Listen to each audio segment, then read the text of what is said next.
What's up, guys? Today I want to talk about what's going on with Nate Davis. Can we cut him? Can we trade him? What would happen if we did?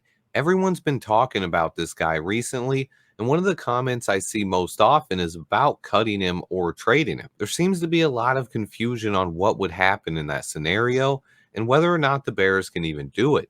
Today, I'm going to explain it all as quickly as possible and talk about what's going on with Nate Davis. Let's go ahead and get right into it. Nate Davis signed a 3-year, $30 million deal with the Bears last offseason. And since he's been here, he's been mostly a disappointment.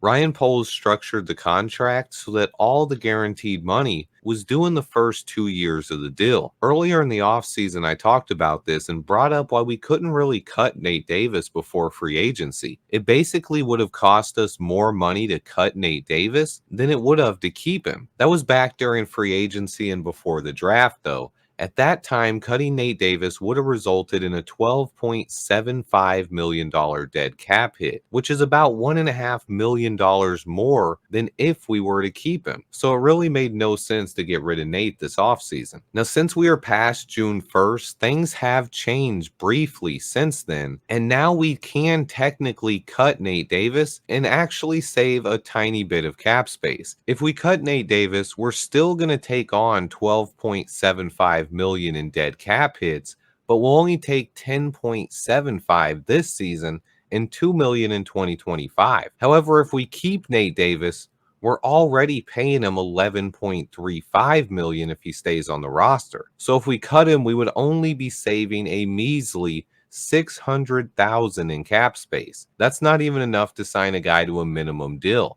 Basically, we're paying Nate Davis the same amount for 2024, whether he's on the roster or not. The real savings comes next year. It doesn't matter if we cut him now or next season. We're still paying him 11 million this year, and he takes on a $2 million dead cap hit next year either way. But if he's not on the roster next year, we save 9.5 million towards our 2025 cap space. So it really makes no sense to cut him right now. The best thing to do is hope that he bounces back. And if he doesn't, you can always put him on the IR or cut him after the season and save 9.5 million next year. Unless he were to become a problem in the locker room, that's a different story. But basically, Ryan Poles put all of the guaranteed money in the first 2 years in Nate Davis's deal. So we structured this contract where we can get out of it after this year, but we pretty much have to hold on to him this season, unless there is one way we could save money this year with Nate Davis, and that's a trade. If we could somehow convince another team to take on Nate's contract, it would save us 9 million in cap space. In 2024 and 2025, we would only be taking on a $2 million cap hit each season, and we would save almost 19 million in cap space over this season and next. I don't know if anyone's going to trade for Nate Davis, but if somehow Ryan Poles could convince another team to give up a draft pick for Nate Davis, we could potentially save another $9 million this season. But unless that happens, we're basically paying Nate Davis $11 million this year no matter what. So to me, you have to keep him on the roster. We also don't have a lot of depth at the guard position, so cutting him for no reason doesn't make sense. At this point, we just gotta hope he has a good year. But most likely, he will be gone next year, resulting in a $2 million dead cap hit, and the team will save $9.5 million of cap space. I do still believe that Nate Davis can help this football team.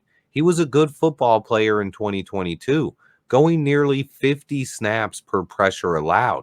He played a ton of snaps that year and only gave up 14 pressures all season long. In his first year with the Bears, he missed most of training camp and he missed 7 games during the regular season. To make matters worse, when he was on the field, he wasn't nearly the same player that I watched on tape from 2022. His snaps per pressure dropped from 48.27 to 22.87, and his snaps per penalty or pressure dropped from 37.89 to 18.94. Simply put, Nate Davis did not play his best football last season, but I do not think he's a bad guy or a bad player.